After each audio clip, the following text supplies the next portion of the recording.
आज हम आपसे शेयर करेंगे दानेदार, मजेदार, स्वाद से भरपूर, चॉकलेट की तरह मुंह में घुल जाने वाली इतनी ज्यादा स्वादिष्ट चॉकलेटी बेसन की बर्फी, जो कि खाने में इतनी ज्यादा मजेदार है कि एक बार इसको बनाकर खा लेंगे तो आप इसको हर बार इसी तरह से बनाकर खाना चाहेंगे।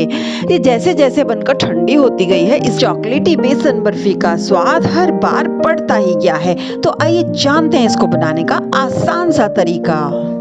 इस चॉकलेटी बेसन बर्फी को बनाने के लिए हमने यहाँ पर ले लिया है 2 कप बेसन, जिसको कि हमने अच्छे से इस चाली से छान लिया है ताकि इस बेसन के मोटे कण बिल्कुल भी ना रहे और सारा बेसन एक जैसा छनकर निकले।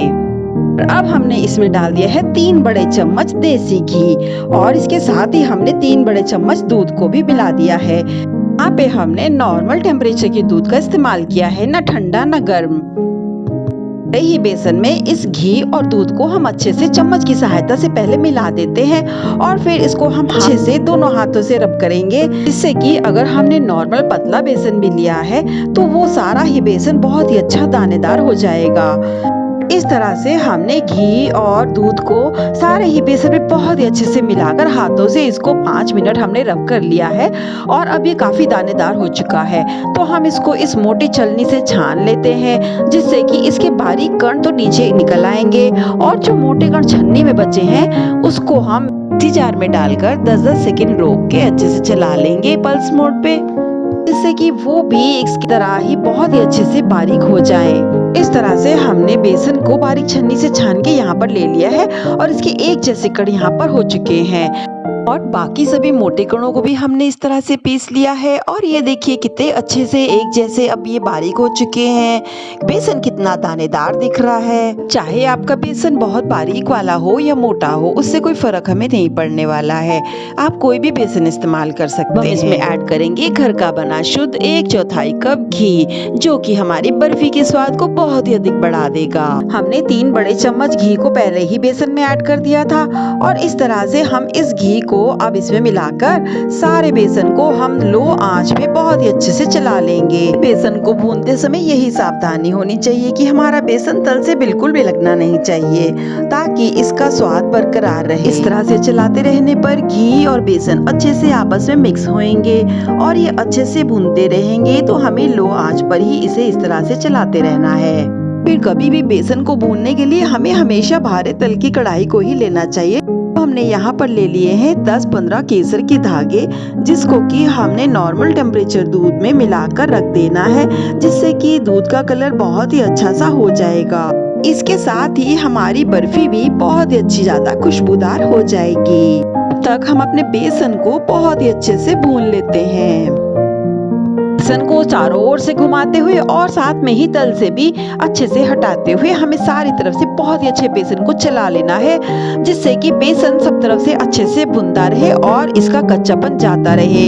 हमारा बेसन बहुत ही अच्छे से रेडिश ब्राउन होने तक भुनना चाहिए और बेसन को भूनते लगभग 15 से 20 मिनट लो आंच पे हमने इस तरह से अच्छे से भून लिया है और अब बेसन का बहुत ही अच्छा सा कलर आ चुका है। और ये देखिए फ्रेंड्स, पहले हमारे बेसन का कलर कितना येलोइश था और अब कितना अच्छा सा गोल्डन ब्राउन हो चुका है।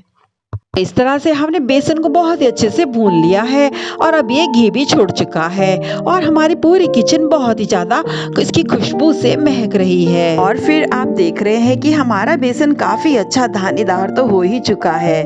खाने में कितनी स्वादिष्ट बनेगी वो तो आप इसको बनाकर और खाकर ही बता पाएंगे। बेसन को भूनने से पहले हमने यहाँ पर टिन को ग्रीस करके रख लिया था और साथ ही में हमने यहाँ पर बटर पेपर को भी ग्रीस करके रख दिया है और इसमें अच्छे से लगा लिया ताकि रेडी बेसन बर्फी को निकालने में बहुत ही ज्यादा आसानी होगी। 20 मिनट बाद हमारा बेसन अच्छे से भुन चुका और हमने स्पैचुला से भी अच्छे से बेसन को हटा लिया है, जिससे कि इसमें अगर लगा रहेगा तो हमारा बेसन कुछ कच्चा रह सकता है। इसलिए इसको चम्मच की सहायता से हमने अच्छे से इससे भी हटा लिया है और सारे ही बेसन में अच्छे से मिक्स कर दिया है। जो केसर वाला दूध हमने बनाकर रखा था उसमें हमने 3 बड़े चम्मच इस मिल्क पाउडर के मिला दिए हैं। आप भी कोई भी मिल्क पाउडर मिला सकते हैं, इससे बर्फी का स्वाद बहुत ही अधिक बढ़ जाएगा।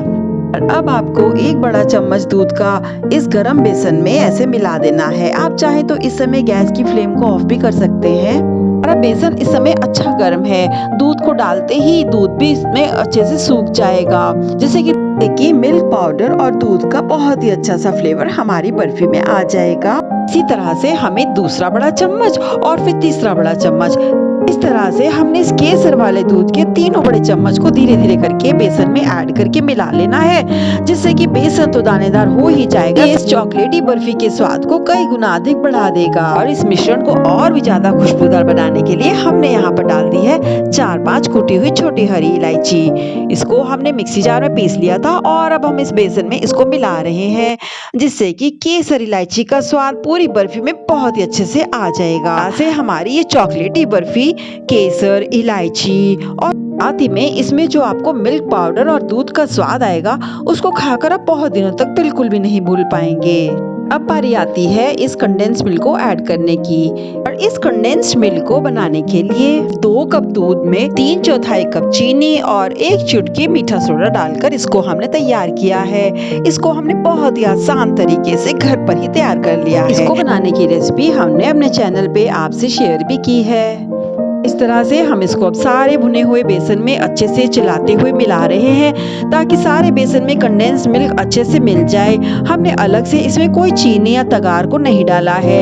इस तरह से घर के बने इस कंडेंस मिल्क को लगभग 1 कटोरी हमने इसमें डाल दिया है। साथ में हम आपको ये भी बता चुके हैं कि कंडेंस मिल्क को बनाते समय हमने इसमें 3/4 कप चीनी ऑलरेडी डाल दी थी, इसलिए अब हमें इसमें चीनी डालने की बिल्कुल भी जरूरत नहीं है, जिससे कि इसमें मीठा भी बिल्कुल बराबर बैठा है। अब हमारे पास 2 तरीके हैं जिससे कि आप जान पाओगे कि हमारी बर्फी सेट होगी कि नहीं, हमारी बर्फी अच्छे से जमकर तैयार होगी। इसके लिए आपको थोड़ा सा मिश्रण हाथ में लेना है और इसकी छोटी सी बॉल बनाकर देखनी है।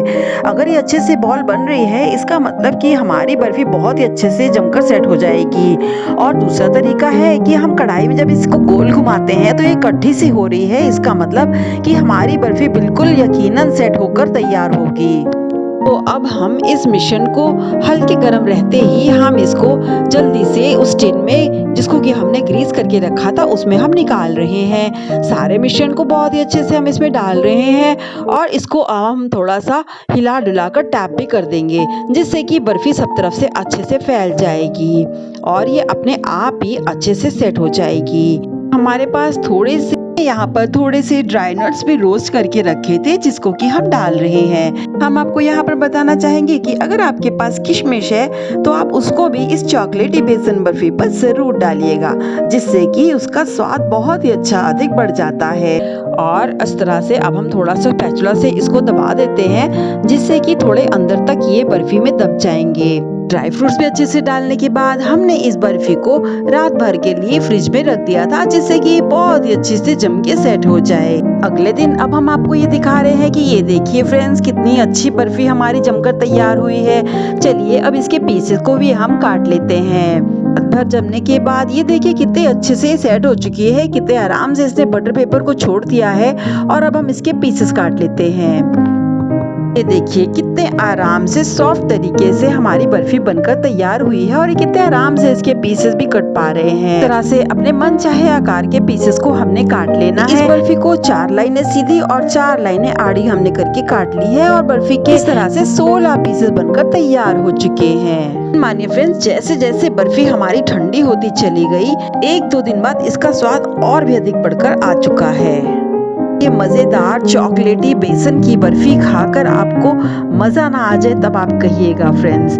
एक बार बस इसको हमारे कहने पर आप बनाकर देखिए और फिर आप देखिएगा कि हर बार आप इसी तरह से इसको बनाकर खाना चाहेंगे। इस तरह की मजेदार मुंह में घुल जाने वाली चॉकलेटी बेसन की बर्फी बनाना और मामी शौकीन की रसोई को सब्सक्राइब करना बिल्कुल ना भूलें।